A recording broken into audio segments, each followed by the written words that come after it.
والصلاة والسلام على من لا نبي بعد أما بعد فأعوذ بالله من الشيطان الرجيم بسم الله الرحمن الرحيم فسيكفيكهم الله وهو السميع العليم عن طلحة بن عبيد الله رضي الله تعالى عنه قال قال رسول الله صلى الله عليه وسلم وَلِكُلِّ أُمَّةٍ رَفِيقٌ وَرَفِيقِي فِي الْجَنَّةِ عُثْمَانُ رواه الإمام الهمام الأحمد في مسنده صدق الله العظيم وبلغنا رسوله النبي الأمي الكريم ونحن على ذلك لمن الشاهدين والشاكرين والحمد لله رب العالمين۔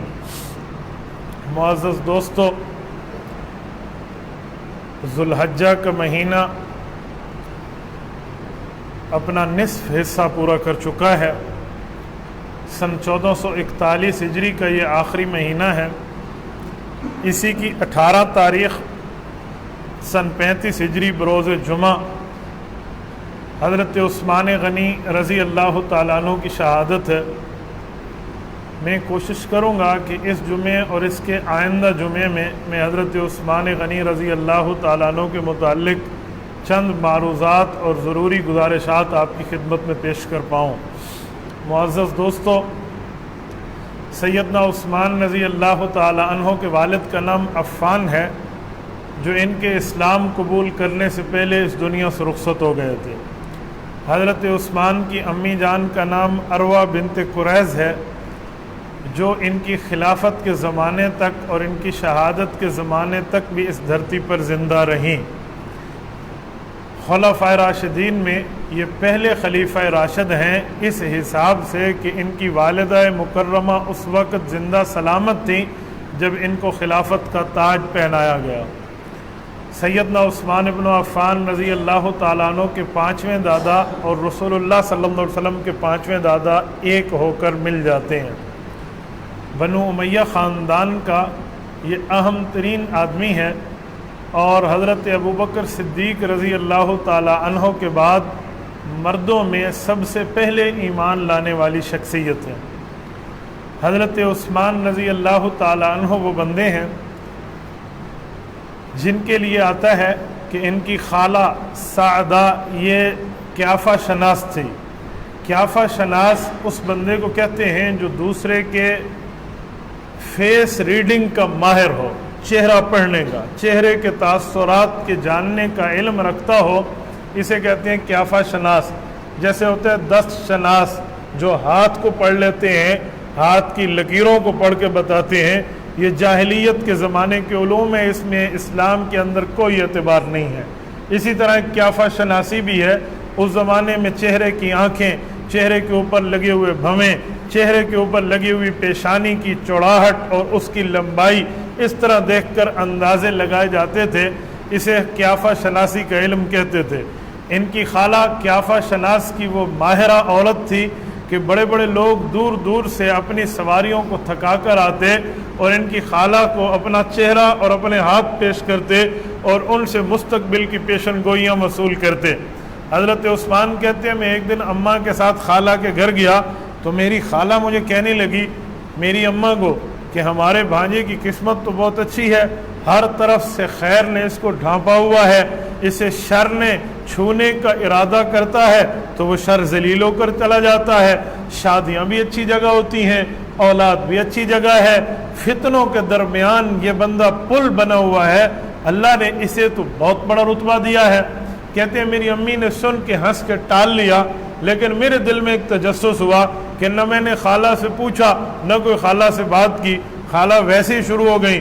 تو میں نے علیحدگی دیکھی اور خالہ سے کہا خالہ مجھے آپ کی بات سمجھ نہیں آئی، آپ کی بات کا تعلق کس بات سے تھا، آپ کا یہ کنٹیکٹ کس حساب سے ہے؟ تو میری خالہ مجھے کہنے لگی کہ مکہ مکرمہ میں جسے صادق اور امین کہتے ہو اس کی دوستی اختیار کر لو۔ رسول اقدس صلی اللہ علیہ وسلم کی طرف اشارہ تھا، آپ کی زندگی سنور جائے گی، دنیا بھی اور آخرت بھی، ہر طرح کی خیر تجھے ملے گی۔ اس کا اندازہ ٹھیک نکلا۔ حضرت عثمان فرماتے ہیں 2-4 دن ابھی گزرے تھے، میں نے دل میں سوچنا شروع کیا